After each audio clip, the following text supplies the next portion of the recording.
تجار الخميسات. السؤال الطلب ديالو حول خريطة العمل للرابطة الوطنية للتجار المغرب.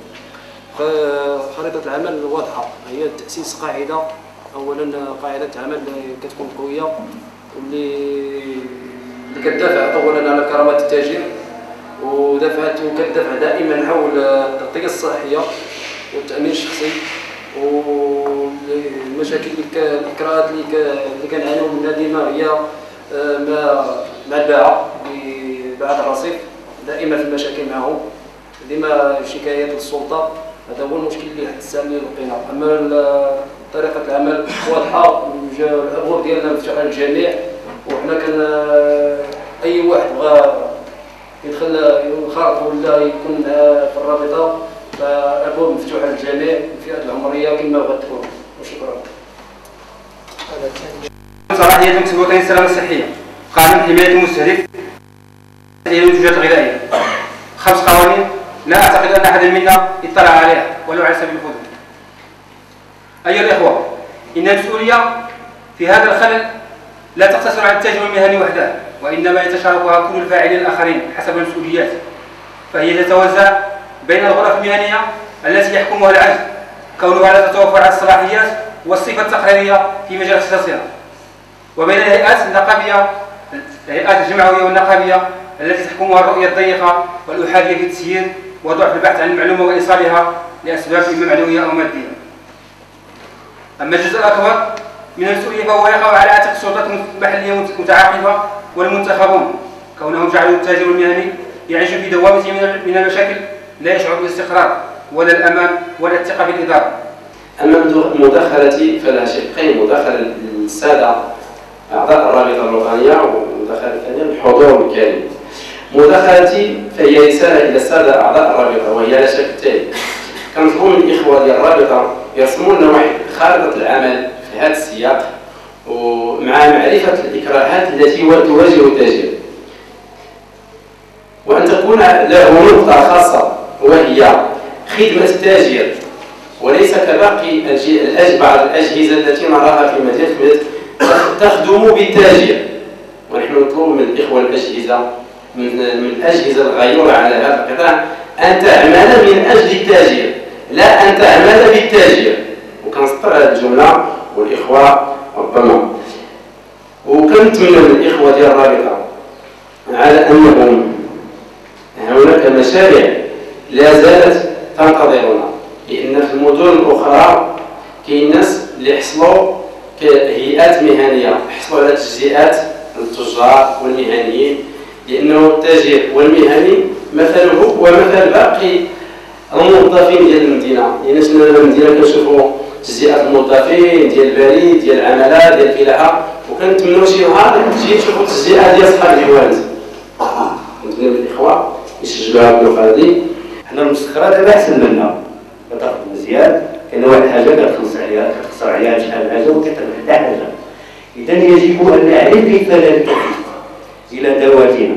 كاين واحد التساؤل آخر، أنا في الحقيقة ضد المتقاعدين وعارف في نفس الوقت، أعرف كيف أقول نعم وأعرف كيف أقول لا.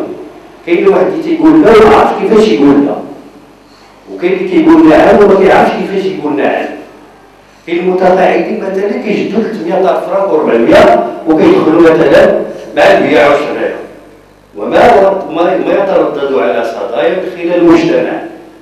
أنني أسمع من المتقاعدين تيقول كان لي جا الله، أنا راه عندي مرضى. إذا حنا نعطيو التفاتة للدولة، نقولوا لها واحد الضرر كتردي ليه البال، وهذا كيخلق واحد التقلص. وزائد النقطة الثانية، المشكل عند مدينة الخميسات مشكل بليوني، لأن علاش؟ هاد دابا الجامعة وكنقولها دائما قلتها الحاكمين والحكوميين، وفي الحقيقة ما كاينش حتى قصة. الأمريكيين كتكون شي فكرة كيناقشوها فوق وتيما كان. علاش مدينة الخميسات تتعيش هاد اليوت الخطيرة؟ كان مداخلة الإخوان هو مداخلات وفي نفس الوقت تساؤلات. التساؤل الأول عندي هو غياب ممثل التجار في غرفة عن هذا اللقاء في شق الدفاع عن التاجر والمهني. ثانيا غياب مندوبية التجارة والصناعة في شق الملف ديال الرواج. ثالثا غياب ممثلين المجلس البلدي في شق المشكل ديال الفراشة وبيعات الأزقة. رابعا غياب ممثلين الشركات المنتجة. هاد الغيابات ما عرفناش السبب ديالها، واش الإخوان ما وجدوش الدعوة ولا وجدوا لهم الدعوة. إلا كانوا وجدوا لهم الدعوة وما جاوش هما كبرى. يا الإخوان ما وجدوش الدعوة، حنا نحاولوا نفتحوا نقاش بيناتنا وعلى هاد المشاكل هادي اللي مطروحة. غادي ناخذ أنا واحد النقطة. النقطة الأولى ديال ممثل التجار في الغرف. ما عمري سمعت أنا الغرفة مشات وحضروها في الحوارات والاجتماعات اللي كدار في العامة مع المستوى الأول في الإقليم. ما عرفتش أنا الصوت علاش. الفاعل الجمعوي، وهذا يدل على شيء ما يدل على التواصل بين الجمعية والنقابة والرابطة ومجموعة الفاعلين اللي بغاو يخدموا هذا البلد بحال القتل العام. حنا شرفوا الإخوان بالدعوة ولبيت الدعوة باش نغني هذا الحوار ونغنيوه كلنا، وانتم لبيتوا الدعوة بحالي بحالكم، غير أن هنا وانتم كما كنمر كلنا بحال بحال باش نغنيو هذا الحوار. ولا كنا حطينا المشاكل عويصة جدا، وحنا جينا اقتراحات ديالكم باش نقلبوها على الحلول، ماشي باش نطرحوا مشاكل نشروها عندكم ونخليوها عندنا ولا نخليوها عندكم ولا تخرجوا من هنايا الله يعاون كل واحد الله يعاونو. لا، تكاتف والاجتماع ديالنا حنا ما كرهناش القاعه تكون عامره حتى لبرا باش نقدوش نكونوا قوه. الا ما كناش قوه حتى ما غتسندنا، لا هي ولا ليكم ولا صديقي ولا حسين الجزر ولا الرابطه ولا ياسين، حتى شي واحد ما غتسندنا. الا كنا ضعاف، الا كنا قويين كلشي غتسندنا. هنا الا كنا قويين هنا غتكون الحلول غتدار تدار حلول، ولا كنا ضعاف راه نغوصوا في الثانيه. وحنا قويين باش قويين فيكم وانتم بغيكم وبغيكم، هما بوحدنا رابطه بوحدها ولا جمعيه بوحدها ولا عضو بوحدو، انا وانت شي حاجه بوحدو راه ما غادي يرتاح. كلمة الآن جويبة على المداخلة ديالكم السيد رئيس الرابطة. هذا الاجتماع اليوم التشاوري السؤال ديال زكريا حول الغياب ديال المجلس البلدي أو الغرفة ممثل الغرفة أو المصالح الأخرى أو ممثلين عن الشركات ديال كوكا ولا حليب. حنا ما صيفطناهمش لأن ما وجدناهمش الدعوة، لأن هذا يوم تشاوري بغيناكم نعرفوا المشاكل اللي كاينين، وهذا أول اجتماع ربما كنديروا مع التجار، لأن الاجتماعات الأخرى كانت أعمال اجتماعية أو رياضية، وكنا تقريبا سنتين هذه حنا عن الأرض القانونية. إذا حنا الغيرة هي اللي جمعتنا، اللي بغينا نجمعوا شفنا التاجر والمهني كياكل العصا بالعربية الطارات. هذا الوقت كنهضر انا على راسي، ما كنهضرش على شي واحد اخر. هذا الوقت كنشوفوا مول الحانوت واكل العصا والناس كيتفرجوا. مول الحانوت ديما شفار، مول الحانوت ديما هو صلة وصل، ولكن حتى واحد ما كيعرف بانه صلة وصل. كما قلت يا سي صديقي بانه كيحمل الصباح ومفرط في حقوقه، وحتى واحد ما كيعرفوش. حنا كندافعنا على الملف ديال الضمان الاجتماعي، لان حتى واحد ما كاينش مول الحانوت ما عندوش حق الضمان الاجتماعي. جلسنا حنا مع الاداره هنا في الكنيسه مرارا وتكرارا، كتمشي كتفعل الطلب الدوسي كيقول لك خصو يكون شركه. اذا مول الحانوت حقوق هذا اللي حقوق ما عارفينوليش. التقاعد كان في البقاع كما قال الحسين، البقاع ارضيه وسميتو كنا كنوجدوا بان التاجر يستافد من البقاع ارضيه بثمن رمزي 25 مليون كما كيقولوا هما، وكنتمناو الملف يزيد لقدام. والرابطه الوطنيه للتجاره في المغرب فاتحه بيبانها للجميع، وعندنا فروع في المغرب، وعندنا لجان هنا في الكنيسات تقريبا 9 ديال اللجان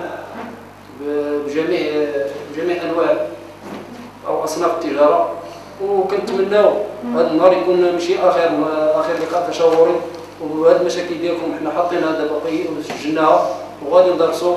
وتوصلنا على البارح توصلنا بشكايه من التاجر مع صحابين كوكا لانه هو عنده سياتيك، ما بغاوش قالوا لي خصك تريم لنا الخاوي 5 الصنادق عنده، قالوا لي تريم ولا ما نوقفوش عندك، وما وقفوش مشاو خرجوا. هذا هو المشكل اللي كاين دابا. كوكا رجعت للزمن ديال 1980 اللي كانوا شادينها بالقوه في الكنيسات، وكنتمناو نستغلوا الجهود ديالنا كاملين ونديروا تنسيقيه مع الحسين ومع الاخوان اللي بغاو مرحبا الكل غيور. شكرا.